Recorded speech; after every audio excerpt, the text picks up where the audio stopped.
Good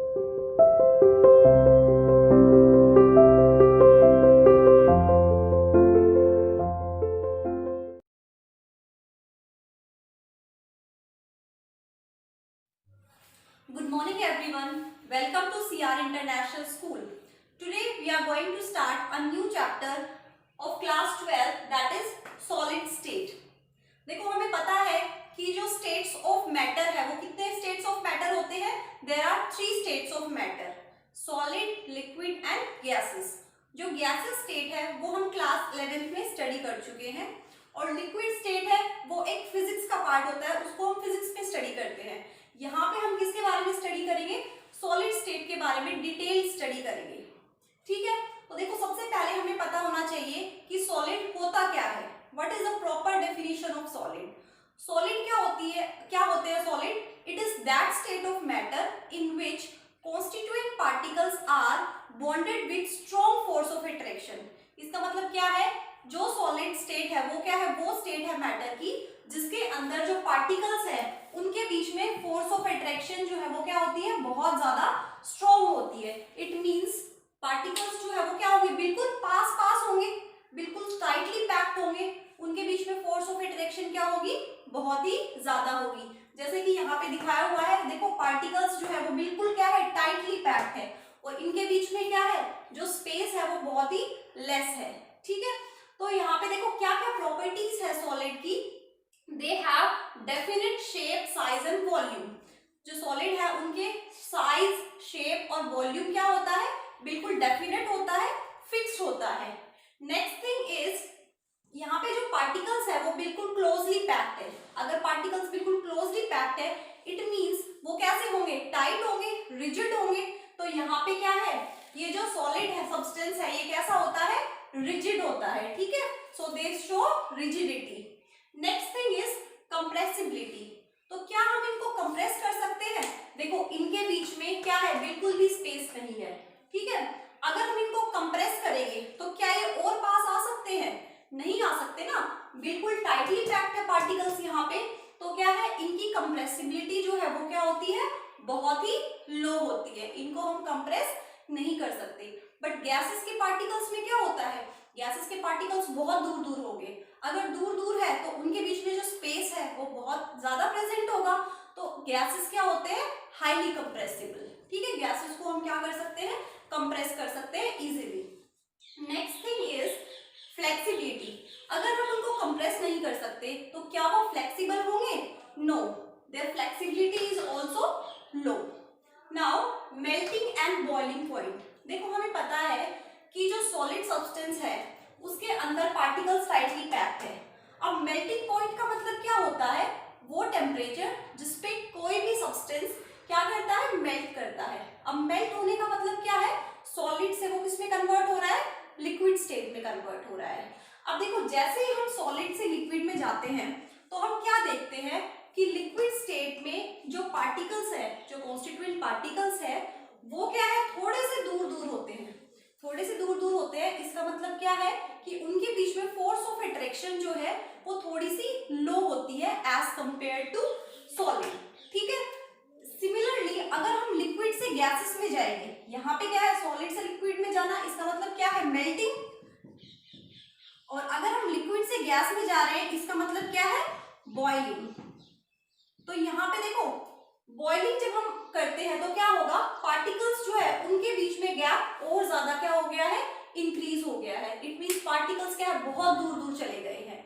तो एक तरह से मेल्टिंग पॉइंट और बॉइलिंग पॉइंट को अगर हम देखें तो हम ये कह सकते हैं वो टेम्परेचर जिसपे कोई भी सब्सटेंस सॉलिड से लिक्विड में कन्वर्ट हो रहा है। इसका मतलब इनके बीच की जो फोर्स ऑफ अट्रैक्शन है वो हमें क्या करनी है? वीक करनी है और उन पार्टिकल्स को क्या करना है?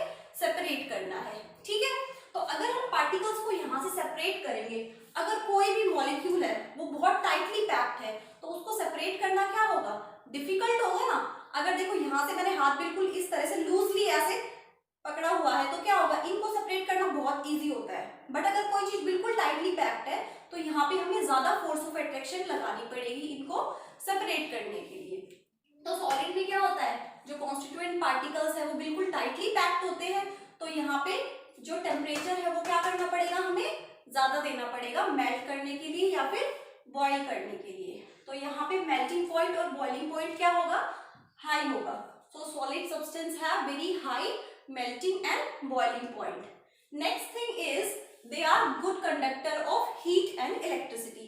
ये भी हम पढ़ चुके हैं लोअर क्लासेस में कि जो सॉलिड सब्सटेंस है they are good conductor of heat and electricity. Next thing is diffusion. ठीक है, क्या है डिफ्यूजन। तो डिफ्यूजन भी क्या होता है, यहाँ पे लो होता है। देखो हमें पता है कि गैसेस जो है वो क्या होती है, डिफ्यूज वेरी इजीली। ठीक है, गैसेस क्या है, हाईली डिफ्यूजिबल होती है, वो बहुत जल्दी डिफ्यूज कर सकती है। हमें पता है जब हम परफ्यूम स्प्रे करते हैं तो क्या है, उसकी जो स्मेल होती है वो क्या है, हम बहुत दूर तक क्या कर सकते हैं, स्मेल कर सकते हैं। इसका मतलब क्या है, वो गैसेस जो है वो डिफ्यूज हो गई है बहुत दूर तक। बट यहाँ पे सॉलिड में देखो पार्टिकल्स दूर जा ही नहीं पा रहे। अगर पार्टिकल्स दूर नहीं जा पा रहे तो यहाँ पे क्या है, डिफ्यूजन उसका नहीं हो सकता है। तो यहाँ पे जो डिफ्यूजन है सॉलिड सब्सटेंस का वो क्या होता है, बहुत ही लो होता है। Now we will study what are the two types of solid. जो सॉलिड्स है उनके क्या है, दो टाइप्स होते हैं। अब कौन कौन से दो टाइप्स होते हैं सॉलिड के, they are crystalline solid and amorphous solid. देखो कौन कौन। So now we will study what are the two types of solid. Two types of solid are, one is crystalline solid. क्या होता है, crystalline solid. And the other one is amorphous solid. Amorphous solid. अब देखो ये दोनों type of solid जो है इनको हम एक एग्जांपल से समझते हैं। फॉर एग्जांपल चौक। हम पता है सबको चौक जो है और मार्बल है दोनों क्या है, एक ही चीज से मिलके बने हैं। चौक और मार्बल दोनों एक ही चीज से मिलके बने हैं, दैट इज कैल्शियम कार्बोनेट। इसका मतलब ये है कि इनके जो कॉन्स्टिट्यूएंट पार्टिकल्स हैं वो क्या होते हैं, सेम होते हैं। अगर इनके कॉन्स्टिट्यूएंट पार्टिकल्स सेम है तो इनकी सारी प्रॉपर्टीज जो है वो क्या होनी चाहिए, सेम होनी चाहिए। बट हम क्या देखते हैं कि चौक जो है उसको हम इजीली क्या कर सकते हैं, ब्रेक कर सकते हैं। बट क्या आप मार्बल को इजीली ब्रेक कर सकते हो, नहीं कर सकते ना। उसको ब्रेक करना क्या होता है, बहुत ही डिफिकल्ट होता है। तो ऐसा क्या डिफरेंस है इन दोनों के बीच में जिसकी वजह से क्या है, दोनों क्या कर रहे हैं, डिफरेंट प्रॉपर्टीज शो कर रहे हैं। बने क्या है, सेम पार्टिकल से मिलके बने हैं बट फिर भी वो डिफरेंट प्रॉपर्टीज शो कर रहे हैं। ऐसा क्यों होता है, क्योंकि जो चौक है वो कौन सा सॉलिड होता है, एमरफस सॉलिड होता है। और जो मार्बल जो है वो क्या है, क्रिस्टलाइन सॉलिड। ठीक है, चौक क्या होता है, अमरफस सॉलिड, और मार्बल होता है क्रिस्टलाइन सॉलिड। अब इन दोनों के बीच में क्या डिफरेंस है, कैसे क्या होता है इनके बीच में, हम वो क्या करेंगे, स्टडी करेंगे। देखो क्रिस्टलाइन सॉलिड जो है उसके अंदर क्या है, रेगुलर अरेंजमेंट होता है किसका, कॉन्स्टिट्यूएंट पार्टिकल्स का। Regular arrangement of constituent particles in long range order, in long range order. और यहां पे क्या होता है, रेगुलर अरेंजमेंट, यहां पे भी क्या होता है, regular arrangement of constituent particles for short range order, for short range order. देखो क्या लिखा है मैंने, रेगुलर अरेंजमेंट होता है दोनों में, बट यहाँ पे लॉन्ग रेंज ऑर्डर में और यहाँ पे शॉर्ट रेंज ऑर्डर में। अब what is the meaning of long range and short range. देखो लॉन्ग रेंज ऑर्डर का मतलब क्या है, हम एक एग्जांपल लेके समझते हैं। फॉर एग्जांपल क्रिस्टलाइन सॉलिड जो है दो पार्टिकल से मिलके बना है, one is white and the other one is blue. तो यहाँ पे देखो अगर हम उनकी अरेंजमेंट देखें तो मान लो कि हमने इसकी अरेंजमेंट जो है वो इस तरीके से है कि एक पार्टिकल कैसा होगा, व्हाइट, और एक पार्टिकल ब्लैक। हम इसको क्या है, कंसिडर कर रहे हैं। अब हमने क्या किया, black white, black white, black white, black white. यहाँ पे भी white black white black white black. इस तरह से हमने क्या कर दिया, कॉन्स्टिट्यूएंट पार्टिकल्स को। यहाँ पे क्या है, कोई सब्सटेंस है जिसके अंदर कॉन्स्टिट्यूएंट पार्टिकल्स की अरेंजमेंट इस तरह से है। देखो हमने क्या है, व्हाइट के साथ ब्लैक यानी कि अल्टरनेट पोजीशन पे क्यों रखी है, क्योंकि हमें जो आयनिक सॉलिड्स है उनके वो किससे बने होते हैं, कैटायन एनायन से बने होते हैं। तो एक कैटायन एक एनायन, एक कैटायन एक एनायन, कैटायन के साथ क्या आएगा, एक एनायन आएगा। इस तरह से हम क्या कर सकते हैं, इसको स्टडी कर सकते हैं, समझ सकते हैं। अब देखो क्या होगा, यहाँ पे रेगुलर अरेंजमेंट होती है कॉन्स्टिट्यूएंट पार्टिकल्स की। देखो बिल्कुल परफेक्ट अरेंजमेंट दिख रही है, डिसिप्लिन अरेंजमेंट दिख रही है यहाँ पे पार्टिकल्स के बीच में। ये एक ब्लैक एक व्हाइट, एक ब्लैक और एक व्हाइट, ठीक है। और ये क्या है, बहुत ही लॉन्ग टाइम तक होगी, मतलब लॉन्ग रेंज तक होगी ये, ठीक है। तो यहाँ पे क्या होता है, लॉन्ग रेंज ऑर्डर, इसका मतलब है regular arrangement, perfect arrangement long range तक होती है। बट अगर हम अमरफस सॉलिड की बात करें तो वहां पे देखो क्या होगा, कुछ पार्टिकल्स जो है, देखो स्टार्टिंग में मान लो ऐसा हुआ, white black white black white, उसके बाद क्या है, ऐसे ही इरेगुलर अरेंजमेंट आ जाएगी, कभी ब्लैक कभी व्हाइट, इस तरह से, ठीक है। फिर यहाँ पे क्या हुआ, फिर से क्या हो गया, व्हाइट ब्लैक व्हाइट, उसके बाद फिर से इरेगुलर अरेंजमेंट, ऐसे ही कहीं पे भी रैंडमली कोई भी पार्टिकल जो है वो पड़ा हुआ है। तो यहाँ पे कैसी अरेंजमेंट दिख रही है, देखो इस इतने एरिया में अगर हम देख रहे हैं तो यहाँ पे हमें क्या लग रहा है कि यहाँ पे क्या है, रेगुलर अरेंजमेंट लग रहा है। इसी तरह से देखो यहाँ पे क्या लग रहा है, रेगुलर अरेंजमेंट लग रहा है। बट अगर हम इसको ओवरऑल देखें तो ये जो अरेंजमेंट है पूरा का पूरा वो कैसा है, इरेगुलर अरेंजमेंट। तो रेगुलर होता है but for short range order, ठीक है। वैसे हम इसको क्या कह सकते हैं, इसका अरेंजमेंट जो है वो कैसा है, इरेगुलर अरेंजमेंट है। यहाँ पे कॉन्स्टिट्यूएंट पार्टिकल्स इरेगुलर अरेंजमेंट में क्या होते हैं, प्रेजेंट होते हैं, यानी कि डिसिप्लिन्ड अरेंजमेंट नहीं होता है यहाँ पे, ठीक है। So this is the most important difference between both these types of solid. Now next thing is, इनमें देखो डेफिनेट अरेंजमेंट है, तो इनको हम क्या बोलेंगे, इनको हम बोलेंगे दे आर ट्रू सॉलिड्स। क्या होते हैं ये, ट्रू सॉलिड्स। और इनको हम बोलेंगे स्यूडो सॉलिड्स। क्या बोलेंगे, pseudo solids. Pseudo means false, ठीक है। ये क्या होते हैं, स्यूडो सॉलिड्स। या फिर हम इनको सुपर कूल्ड लिक्विड्स भी कह सकते हैं। क्या कह सकते हैं, सुपर कूल्ड लिक्विड्स। अब देखो अगर ये सुपर कूल्ड लिक्विड है, इसका मतलब क्या है कि ये लिक्विड की तरह मेल्ट कर सकते हैं। अब देखो इसमें से एक क्वेश्चन पूछा जाता है कि जो ओल्ड विंडोज होती है, मतलब आपने विंडो जो है उसके ग्लासेस हो, विंडो के ग्लासेस देखे होंगे, तो कभी ऑब्जर्व करना कि अगर कोई बहुत पुराना ग्लास है, विंडो पे ग्लास लगा हुआ है बहुत पुराना है, तो उसमें हम क्या देखते हैं कि वो नीचे की साइड से थोड़ा थिक हो जाता है और ऊपर की साइड से थोड़ा थिन रहता है। अब ऐसा क्यों होता है, क्योंकि धीरे धीरे जैसे जैसे टाइम पास होता है उसके बाद जो ऊपर से क्या है, जो ग्लास है वो मेल्ट होके नीचे आना स्टार्ट कर देता है, ठीक है। मेल्ट होके नीचे डिपॉजिट होना स्टार्ट कर देता है। इस वजह से क्या होगा कि नीचे की साइड का जो ग्लास है वो थोड़ा थिक दिखाई देगा और ऊपर का ग्लास थिन दिखाई देगा, ठीक है। ऐसा क्यों होता है, क्योंकि ग्लास जो है वो एक कैसा सॉलिड है, अमरफस सॉलिड है। और अमरफस सॉलिड कैसे होते हैं, सुपर कूल्ड लिक्विड होते हैं, ठीक है। वो टाइम के साथ धीरे धीरे क्या करते हैं, मेल्ट करते हैं। बट ये स्लो प्रोसेस होता है, ऐसा नहीं है कि आप उसको 1-2 दिन में ऑब्जर्व कर सकते हो, 5-7 साल बाद आप उसको ऑब्जर्व कर सकते हो, ठीक है। Next thing is they are anisotropic in nature. They are anisotropic in nature. अब देखो जो क्रिस्टलाइन सॉलिड है वो कैसे होते हैं, एनाइसोट्रॉपिक होते हैं। और जो एमरफस सॉलिड है वो कैसे होते हैं, आइसोट्रॉपिक होते हैं। अब ये आइसोट्रॉपिक और एनाइसोट्रॉपिक क्या होते हैं, जो एनाइसो, देखो ऐसे याद मत करना कि ए से एनाइसोट्रॉपिक और ए से एमरफस, ठीक है, ये गलत हो जाएगा। एनाइसोट्रॉपिक जो है वो किस पे आएगा, क्रिस्टलाइन सॉलिड में आएगा। तो एनाइसोट्रॉपिक क्या होता है, एनाइसोट्रॉपिक का मतलब है different physical property, different physical properties in different direction, property in different direction, ठीक है, डिफरेंट डायरेक्शन। अगर हम अलग अलग डायरेक्शन में देखें तो जो क्रिस्टलाइन सॉलिड है वो अलग अलग फिजिकल प्रॉपर्टी क्या करेंगे, शो करेंगे।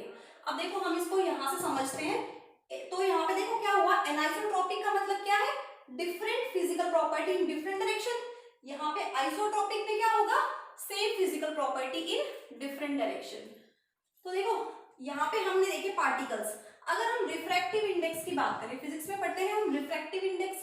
अगर हम देखो पार्टिकल्स को, ये जो क्रिस्टलाइन सॉलिड है इसके पार्टिकल्स को अगर हम इस डायरेक्शन से देखते हैं तो देखो क्या हुआ, हमें अरेंजमेंट क्या दिख रही है, व्हाइट ब्लैक व्हाइट, क्या अरेंजमेंट दिखी, व्हाइट ब्लैक एंड व्हाइट।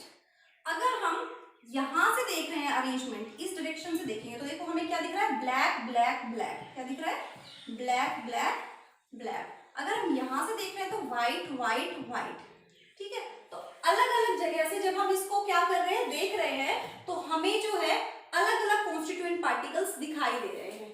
अगर अलग अलग कॉन्स्टिट्यूएंट पार्टिकल्स दिखाई दे रहे हैं, इसका मतलब क्या है, अगर कॉन्स्टिट्यूएंट पार्टिकल्स ही इस यहाँ पे देखो इस डायरेक्शन में जब देखा, यहाँ पे कॉन्स्टिट्यूएंट पार्टिकल्स ही अगर डिफरेंट हो गए तो फिजिकल प्रॉपर्टीज भी डिफरेंट होगी, क्योंकि फिजिकल प्रॉपर्टी तो इन पार्टिकल्स पे ही डिपेंड करेगी ना। तो यहाँ पे क्या है, फिजिकल प्रॉपर्टी डिफरेंट, यहाँ से जब हम देखेंगे तो फिजिकल प्रॉपर्टी डिफरेंट, क्योंकि पार्टिकल्स की अरेंजमेंट क्या है, डिफरेंट हो रही है यहाँ पे डिफरेंट डायरेक्शंस के अंदर। तो ये कैसे होते हैं, एनाइसोट्रॉपिक। इसी प्रॉपर्टी को हम क्या बोलते हैं, एनाइसोट्रॉपिक। सो क्रिस्टलाइन सॉलिड कैसे होते हैं, एनाइसोट्रॉपिक होते हैं।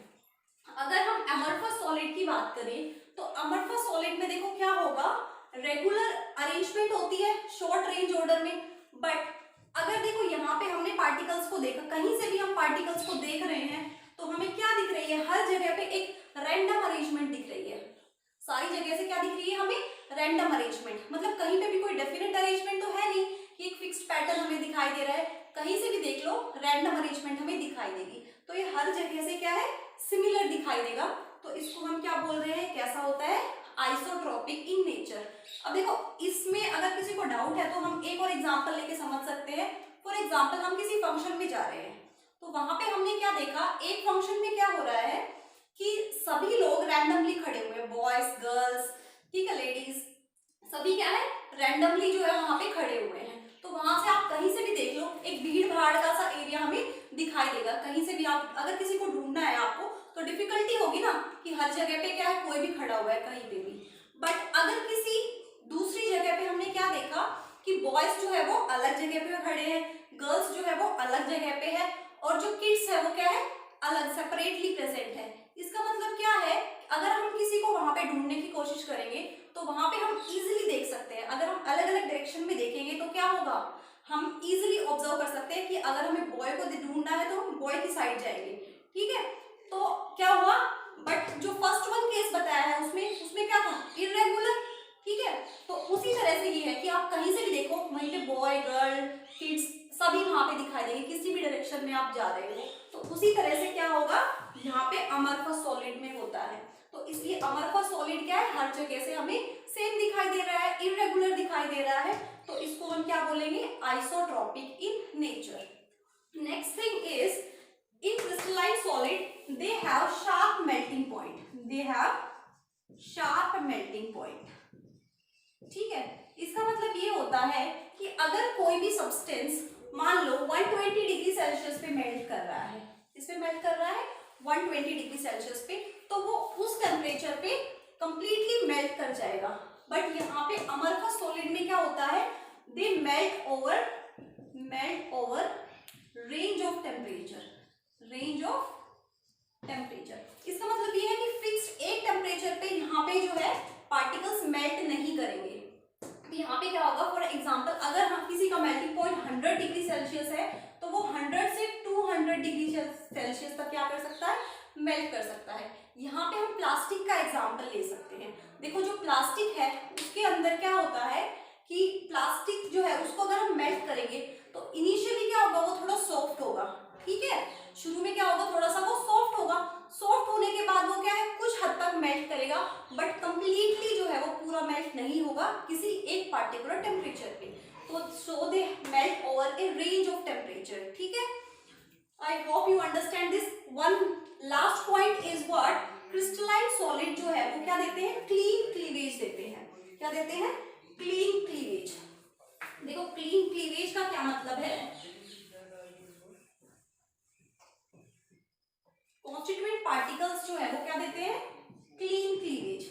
इसका मतलब क्या है, अगर हम इनको जैसे फॉर एग्जांपल ये एक पार्टिकल है, ठीक है, क्रिस्टलाइन सॉलिड, ये एक क्रिस्टलाइन सॉलिड का एग्जांपल है। इसको अगर हम यहाँ से कट करेंगे तो कट होने होने के बाद जो हमें ऑब्टेन होगा, यहाँ से देखो बिल्कुल क्लीन सरफेस दिखाई देगा, स्मूथ सरफेस दिखाई देगा। बट अगर अमरफस सॉलिड को अगर हम कट करते हैं तो हमें कट करने के बाद जो सरफेस दिखाई दे रहा है वो रफ सरफेस दिखाई देगा। तो ये क्या शो करते हैं, clean cleavage, but they do not show clean cleavage. ठीक है, अमरफस सॉलिड जो है वो क्लीन क्लीवेज शो नहीं कर सकते। Understand? Thank you so much.